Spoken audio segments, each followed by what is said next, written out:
سلام، امیدوارم که حالتون خیلی خوب باشه.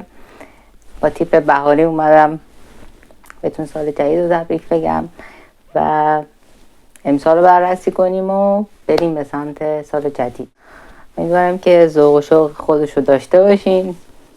حالا اون مقداری که کم شده به خاطر سن ماست این واقعیت دارم. هرچه سن میره بالاتر ما نسبت به اطرافمون اتفاقاتمون کمی تجربه هامون فرق میکنه. اومدم اینجا نشستم چون من کتابخونه‌مو خیلی دوست دارم و دوست داشتم خب این تصویر توش ثبت بشه برای آخر سال و سال جدید. این بالا هم نشستم چون من عاشق اینم که جاهای بالا بشینم دیگه. تصویر متفاوت منو میبینی. من یه لیست تهیه کردم که چه چیزایی میخوام بگم چون این ویدیو خیلی براتون پرباره. انصافا گوش بدین، اصلا ببینید. سال قبلم یا سالی که گذشت میخوام براتون بگم.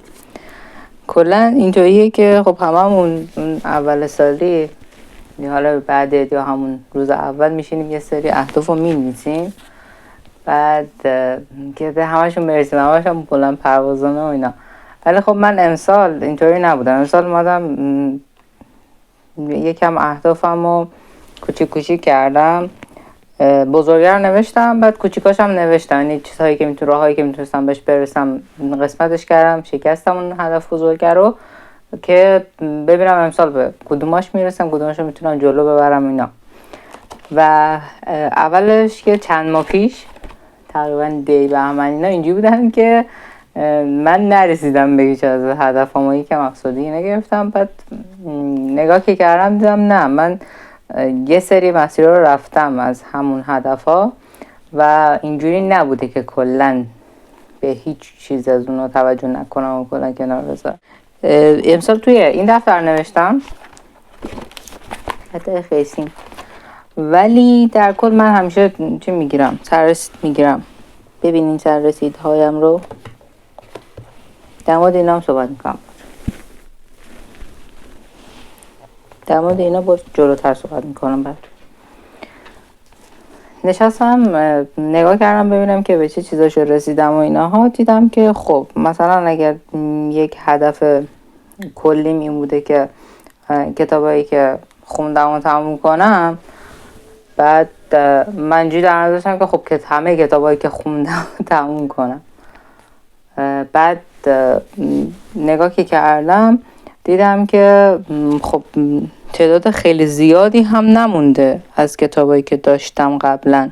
کتابی که امسال خریدم و نه، از کتابی که قبلا داشتم الان که جلومو بخوام بشمرمش 3 تا 4 تا 5 تاش مونده برای کتاب جدید. و این وین اینجوری بود که خب من کتاب جدید میگرفتم اونا رو میخوندم، بعد دیگه این خودش باعث میشد که قبلی رو نخونم.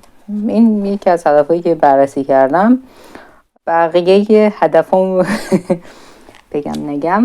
بقیه هدفم نمیتونم همشو بگم، ولی خب مثلا یکیش همین فعالیت یوتیوب بود که من بتونم دوستای جدید بیشتری پیدا کنم. خب من فعالیتم رو انجام دادم. یکیش این بوده که خب تو اینستا بیشتر فعالیت کنم که بتونم از اونجا هم دوستای جدید پیدا کنم که بیان به جمع یوتیوبم بپیوندن که من نتونستم تو اینستا فعالیت کنم. در کل دوره هایی که نوشته بودم که دوست دارم برم و حالا آنلاین یا حضوری ببینم، بعدش بیام. تلفن زنگ خورده و من پرش حواس گرفتم. دوره هایی که میخواستم بگذارم مثلا همشو گذارنم. 3 تا دوره من میخواستم امسال برم. 3 تا دوره بزرگم بود. مثلا یکیش در مورد تولید محتوا بود، یکیش مال فنی حرفه‌ای بود. مثلا اینا رو کامل تموم کردم. دوره دیگه هم فعلا ازش حرفی نمیزنم تا ببینم نتیجه چجوری میشه. این خواستم بهتون بگم که اگر که خواستین امسال شما هم هدف بنویسین، هدف بزرگه رو بنویسین. مثلا همین فنی حرفه‌ای که من رفتم، خب من چند ساله، خیلی ساله که من دارم عکاسی میکنم، ولی برای اینکه بخوام جدی یک جایی رو افتتاح کنم، یک تدریس درست حسابی داشته باشم، برای همون نیاز داشتم که یه مدرک فنی حرفه‌ای، مدرک جهاد دانشگاهی، مدرک اینجوری داشته باشم. خب من کلیت این هدفم اینه که تدریس عکاسی کنم. حالا اینو بخوام بشکنم اینه که خب من برم ثبت نام کنم، بعدش بتونم شرایطی میخوام رو ایجاد کنم، بعدش بتونم فعالیت کنم در مورد اینا. خب من رفتم مدرکم گرفتم، مدرک خودش 1 سال طول کشید جدی، اینکه 3 ماه بود برامون دیگه طول کشید دیگه. در کل میگم هدفتون رو بشکنید. موضوع بعدی در مورد تجربه ها و درسایی که امسال گرفتم میخواستم بگم و امسال برای من خیلی پربار بود. من یک توییت خوندم تازگی که اونم نوشته بود که سال 1402 پر از درس بوده برام. بعد برام خیلی جالب بود که یکی دیگه هم مثلا همین چیز داره. من گفتم که 25 سالگی 26 سالگیم این حسو برام داشته، ولی خب مثلا نشد 1400 بازم جالب بود. و واقعا مثلا من خیلی تجربه های جدیدی داشتم، خیلی چیزهای جدید یاد گرفتم، یا به رفتارهام اضافه شد که بهتر شدم و اینها. بعد مثلا بخوام براتون مثال بزنم، من این دستمشون تو این نوشتم. یکیش ورزش بود. من قبلا هم ورزش میکردم، قبلا هم بین ورزش هایی که کردم تکواندو و فیتنس و بدنسازی و کلا چند تا چیزهای دیگر بلا بلا بلا اینها، بدنسازی رو خیلی دوست داشتم. بعد قبلا رفته بودم ولی خب خیلی جدی تو دنبال نکردم. مثلا 1 سال تقریبا میرفتم، 9 ماه 12 ماه میرفتم، 11 ماه میرفتم، بعد باز ول میکردم، باز دوباره بعدش اینا. امسال خیلی جدی‌تر بهش نگاه کردم. به اینجوری نگاه نکردم که خب من برم که لاغرشم، به نگاه کردم که یعنی رفتم. اولش خب همیشه هست نداشتم، اول گفتم خب برم دوباره ورزش شروع کنم. بعد دیدم که من خیلی با ورزش حالم خوب میشه، یه حس خیلی خوبی بهم میده و خیلی توی برنامه های من جا داره. یعنی انقدری که من اوورثینک میکنم و انقدری که من دغدغه خودمو دارم، ورزش باعث میشه که من یه کمی اونا رو بذارم کنار، یه رفرشی بشه مغزم و بتونم ادامه بدم. و علاوه بر این که خب سلامتی بدنمو دارم، اعتماد به نفسم بالا میره، اینا هست واقعا. و بر همین این یکی از تجربه بود که همینجوری دارم ادامهش میدم، انشاءالله که این ماه هم ادامهش بدم و این خب خیلی خوب بود که بهش رسیدم. مثلا یک تجربه که نمیشه گفت، یک درسی که گرفتم، چیزی که بهم اضافه شد این که خودم دست کم نگیرم. یعنی که همیشه مثلا میگفتم که نه خب من اینو بلدم، خب بقیه هم بلدم، یا نمیدونم این خب چیز خاصی نیست و اینها. نه، یه کمی جدی‌تر ببینم خودمو که آره خب من مثلا این مهارت دارم و واقعا توش توانایی دارم، تسلط دارم. بعد اینجوری نیستش که بگم نه چی بارم نیستش نه این چیزایی بلدم. این دست کم نگرفتن خودو خیلی بهتر شدم درش. اعتماد به نفسم یا عزت نفسم بهتر شد، بیشتر شد. یکی دیگهش این که زندگی رو سخت نگیرم، اینو خیلی بهش رسیدم. من خیلی حساس بودم روی تایمام، روی کاری که میکنم، روی نمیدونم یه وقت بدون برنامه نباشم، یه وقت این تایمم کم و زیاد نشه و اینها. خیلی حساس که در سطح خودم حساس بودم، از اون حساس‌ترم هست. و امسال دیدم که یعنی شرایطم جوری پیش رفت که اینو به من یاد داد این سخت نگیر، میگذره. حالا یکم دیرتر زودتر، یه کمی بالا پایین تر میگذره و هرچی من بخوام به خودم سخت بگیرم بیشتر فکر کنم اینو خودم رو اذیت میکنم. دفترچه‌مو ببین هیولا داره.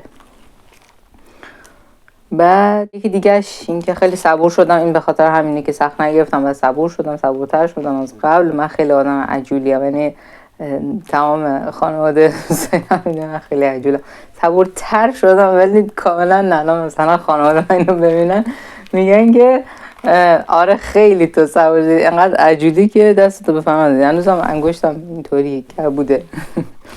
دیگه هم که میادم الان براتون بگم اینه که راه پیشرفتم و راه هدفم و راه اینکه به یک چیزهای جدیدی برسم و باز گذاشتم. من قبلا خب اینجوری بودم که خب من دیگه عکاسی دوست دارم، پس فقط همه کارهام در حیطه عکاسیه، یا چه میدونم من داشتم مترجمی زبانه، همه کارهام در حیطه زبانه. ولی خب بعد دیدم که نه، من مهارت زیاد دارم، بذارم یه کمی رو هم باز باشه. یعنی اینجوری نباشه که خب اگر من چند هفته عکاسی نمیکنم، یه ماه عکاسی نمیکنم، ناراحت نباشم. شاید دارم یه کار دیگه انجام میدم، یه راههای جدید دیگه رو امتحان میکنم. و خب از همین من به یه مهارت دیگه مثلا رسیدم، دیدم که چقدر تو مهارتم میتونم خوب باشم. اینکه راه خودمون رو ببندیم باعث میشه که ایده هامونم کم بشه. یعنی واقعا اینکه راتون باز میذارین خیلی به اینکه ایده هاتون بیشتر بشه، ایده پردازیتون بیشتر بشه خیلی کمک میکنه و بعد از اون طرف پیشرفتتون کمک میکنه. من قبول ندارم که یعنی قبول ندارم که خب این درسته که تمرکزت روی یه چیزی بذاری اونو به بهترین نحو ارائه بدی بهتره، ولی به نظر من باید در کنار مثلا اون کاری که دوست داری خب کار دیگر رو هم امتحان کنی، تجربه دیگه هم داشته باشی، چون خودش خیلی بهت کمک میکنه، مغزتو واقعا گسترش میده. حداقل این که من نیستم، من آدم چند چی میگن مولتی چیک نمیدونم، میدونی برام بنویسید. من فهمیدم که توی هیچ کدوم از ویدیوام دعوت نمیکنم به این که بیان منو سابسکرایب کنین، کامنت بزنین فلان، اینا خیلی عادت ندارم به این. ولی خب اگر که واقعا منو دوست دارین بیان منو سابسکرایب کنین، به من خیلی کمک میکنه و دوست دارین من کامنت بزنین، من خیلی خوشحال میشم من کامنت میزنین. موضوع بعدی که میخوام براتون صحبت کنم کتابایی که امسال خوندم. کتابی که امسال خوندم تعدادش 24 تا است. کلی بخوام حساب کنم ما 2 تا کتاب، ولی خب من اینطوری بودم که مثلا یک ماه 4 تا کتاب خوندم، یه ماه اصلا نخوندم و این ولی در کل 24 تا خوندم. یکی دیگه هم در دست خوندم دارم که اگر چهارشنبه عید باشه احتمالاً بتونم تمومش کنم، نمیدونم، چون صفحاش 200 صفحه زیاد نیست. بعد کتابی که خوندم و اینجا نگاه کنم براتون بگم، اتاق تاریک فیل بود که توی یکی از ویدیوهام در واقع صحبت کردم. خیلی کتاب خوبیه. یک آقای محمد امین زرابی خودشون روانشناسن و اومدن موضوعات روانشناسی با زندگی که عادی که ما داریم هماهنگ کردن، قاطی کردن انگار، و خیلی خوب با چیزهایی که ما بهش فکر میکنیم و همش میگیم آره واقعا اینجوری از هم همین حسو دارن یا نه توضیح دادن. چیزی که یادم میاد و براتون میگم، ای کاش وقتی 20 ساله بودم میدانستم. این از این که تو زردان نیست واقعا اینقدر که زیاد گفته شده، شاید فکر کنین اینطوری، ولی نه، خب چیزای کاربردی هم توش داره دیگه. تو این لاین نوشتن با تنفس آغاز میشود که این خب تو حیطه نویسندگی تقریبا کمی توسطی تر هم هست. بعد نوشابه زرد منصور ضابطیان رو خوندم. این پک رو اینجا ببینی اینا همش منصور ضابطیان، من شو سفرنامه منصور ضابطیان هم. بعد نوشابه زردش امسال خوندم، در مورد کانادا بود، خیلی خوب بود. خاطرات دوچرخه رو خوندم. دوچرخه مال استاد عکاسیم بود که با دوچرخه سفر کرده بودن به 17 تا کشور آسیایی و تجربه هاشون رو اینا نوشتن، خیلی قشنگ بود. پادکست هم دارن، پادکست دوچرخه. بعد اینایی که اینجا گذاشتم اینا همش جدید خوندم دیگه، جا نداشتم بچینم توش. موش آدم هاست، این خیلی باش غمگین شدم، نمیدونم اگه کسی خونده به یه نظرش رو. بعد شما هم توی بودین یا نه؟ مایسیای کوچولو رو خوندم. اینو البته قبلا پی دی افش رو خونده بودم ولی دوست داشتم کتابش رو داشته باشم، بعد کتابش رو خوندم باز برام دور شده مرور شد. شیرین نیستم واقعا دارم و خوندم. این کتابا رو احتمالاً برش ویدیو بذارم چون جامعهش رو بخوام توضیح بدم اینجا نمیشه دیگه. بعد من شماره 3 رو خوندم. این نویسندهش همون نویسنده مردن با گیاهان داروییه که اشتباه نکنم و خیلی اونو بیشتر میشناسن. من این کتابشو گرفتم دیگه. کتاب خونم دیگه جا نداره اینجا. معصومیت مصطفی مستور رو خوندم. مصطفی مستور همیشه از نویسنده‌های مورد علاقه من میمونه و کتاب معصومیتشو من نخونده بودم. خیلی خوب. هنوز فکر می‌کنم چند تا کتاب دیگه هست که من نخوندم. خیلی قشنگ بود. خیلی دوستش داشتم. از اینها پروژه روزی رو خوندم. رضا برام خریده. بعد اینم قشنگ بود. دیگه توی اینها زنی با موهای قرمز رو خوندم. اینم خیلی جالب بود. یعنی رمان خوشخوانی بود. میگن تو یک روز خوان، تو یک نشست خوان، ولی خب آره دیگه من تو یک روز فکر کنم یک روز یا یک روز و نیم تمومش کردم. خیلی باحال بود نتیجهش. مثلا فکرش رو نمیگردی آخرش این شکلیشه و خیلی قشنگ بود.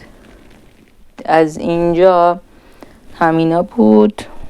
این قسمت هم که هیچی، اون قسمت هم که هیچی. شعر خوندم. شعرهای نام تو زخم من است، زهرا بهم هدیه داده. زمان به وقت نه اینو این امسال نخوندم. یک کتاب انگلیسیه، شعر انگلیسی که دوستم بهم هدیه داد تو آذر ماه، اونو خوندم. و یه چیز دیگه هم فکر می‌کنم خوندم بین اینا، یادم نه. خب دیگه اینجا چی؟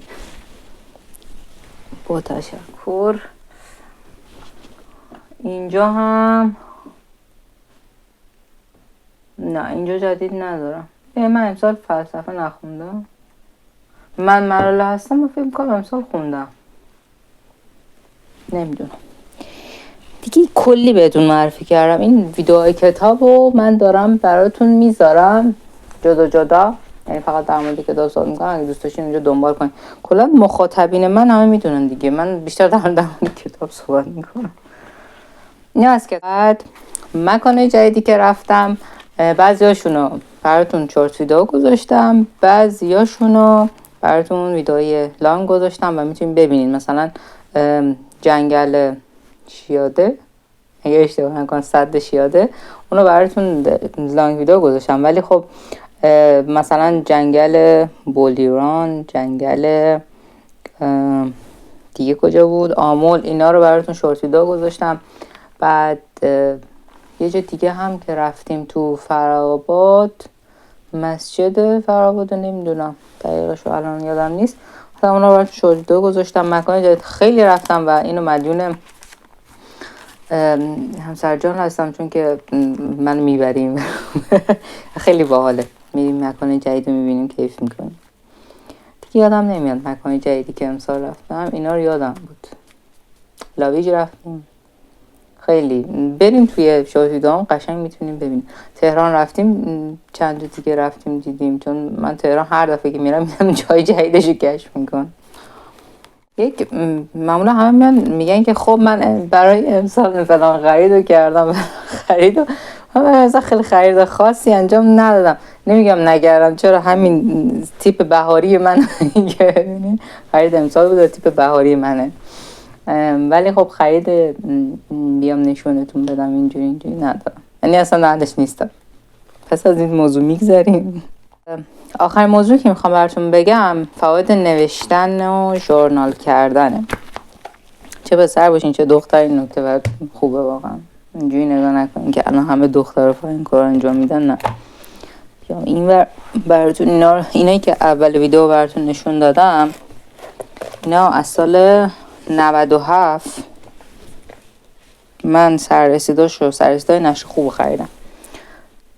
تا امسال، تا پارسال فکر کنم، آره تا 401 من نشر خوب میگرفتم. بعد چون هر سال شکلش جدید میشد و قشنگ بود و ایناها، یه ایده جدید داشتم.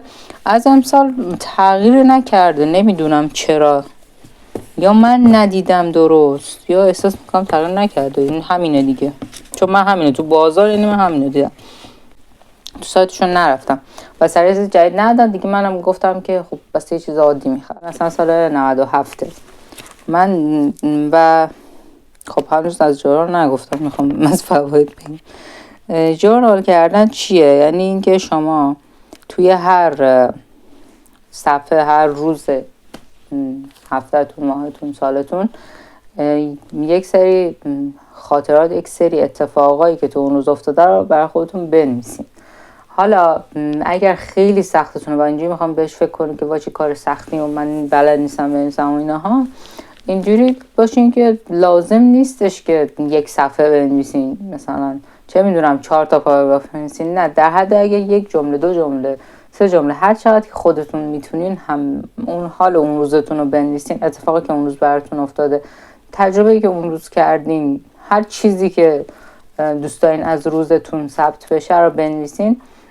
خیلی بهتون کمک میکنه. اول اینکه نوشتن چیزایی که تو مغزتون رو میاره رو کاغذ و از مغزتون خارج میکنه، نه که یادتون بره. اون بارشو بر میداره از رو مغزتون و خیلی به سبک شدنتون کمک میکنه که ما مغزمون انقدر شلوغ خلوغ و این سختمونه، اون پرش افکار این چیزا همش اینها به خاطر اینه که نمی‌نویسیم. وقتی می‌نویسیم اون بارش از مغزت خارج میشه و حتی اگر یادت براتون نوشتی، اینها خیلی کمک میکنه به سبک شدن مغزتون، به اینکه خب جا باز شه که شما بتونین ایده های جدید بیاد تو مغزتون، بتونین کارتون راحت‌تر انجام بدید، تمرکزتون بالا بره. این خیلی مهمه، واقعا این تاثیر داره. من به هر کسی پیشنهاد دادم بعد از یه مدت این تاثیر ازش شنیدم که وقتی که مینویسه اون واقعا اون بار مغزش سبک میشه. و اینکه خب بعد از شما مثلا بعد 1 سال بعد 2 سال میشینی نگاه میکنین بعد میگی خب من مثلا سال 97 در فلان روز رفتم همچین کاری کردم، همچین خاطره ای داشتم. من نمیام بگم که اصولش چیه، اصلا اصول داره یا نه، اصلا اصول رو بذارین کنار، نمیدونم اینکه چاپ گذاری کنین حتما، اینکه هدف اون روز رو بنویسین، نمیدونم فلان اینا، نه. شما فقط 1 جمله حتی شده بنویسین، بعدن که برمیگردین بهش هم خاطراتون بازیابی میشه، هم خیلی حس خوب بهتون میده و اینا. این مال سال 97 بود، این مال سال 98ش بود. من اینو خیلی دوست داشتم چون کاهی بود، برگاش کاهی نبود ها، یک حالت کاهی داشت و توش هم خیلی قشنگ بود. این سال 98-97ش یک سمتش عکس و یک جمله معروف داشت و این خیلی قشنگ بود. من چند تاشو کنده بودم روی دیوار زده بودم. بعد این سال 99ش بود، سال 99ش هم همینطوری، آره اینجوری عکس داشت نوشته داشت، خیلی قشنگ بود. بعد سال نمیدونم شدم اینا رو بهتون نشون بدم، گذاشته سال 400 هم عکس داشت بیشتر، نه پشتش نوشته داشت جملهش عکس داشت و الان بینش رو میبینم این چیزایی برام زنده میشه، خیلی باحاله. بعد این 401ش بود که من زردش رو خریدم، همه رنگاشو داشت. این اولش هم هدفمو نوشته بودم و مثلا یکیش گیتار خریدم بود و بهش رسیده بودم. خیلی اینو خیلی جمع کردم، آره این 401 و اینجوری بود که اینجوری نیست که همه روزا رو نوشته باشم ها، بعضیش رو شاید نوشته باشم. این پایینش چیز میز داشت، خیلی قشنگ بود. 401 اینجوری نیستش که هر روز رو ببینید، اگه هر روز واقعا این توان این نوشتنش رو ندارین یا حوصله‌اش ندارین، هر چیزی به هر دلیلی لازم نیست اون روز بنویسین. اصلا شما اصلا هر 10 روز یه بار بنویسین، هر 4 روز یه بار بنویسین، واسه به خودتون داره.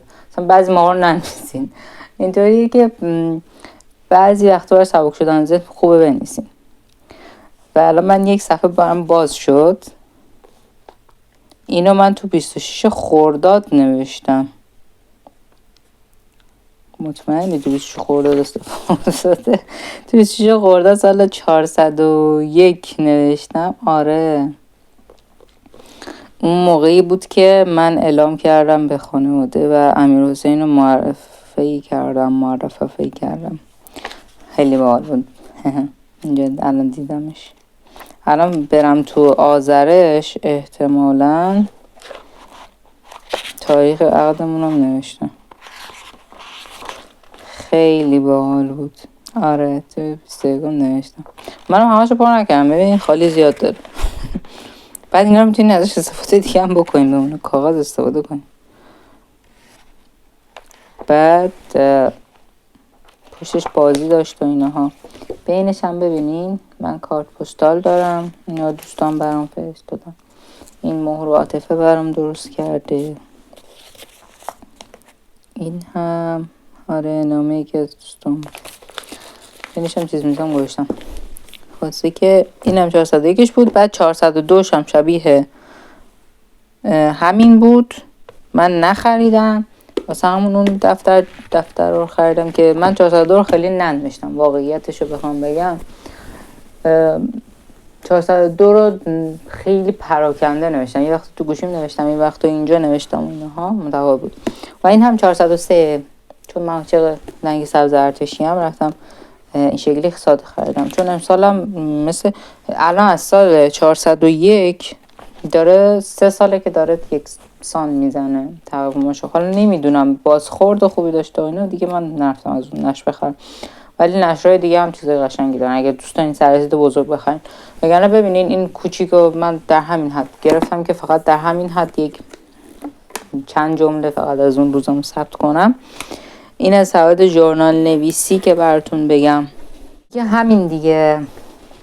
من که خوشحالم در سال جدید میاد چهار نمیدونم براتون آرزو کنم.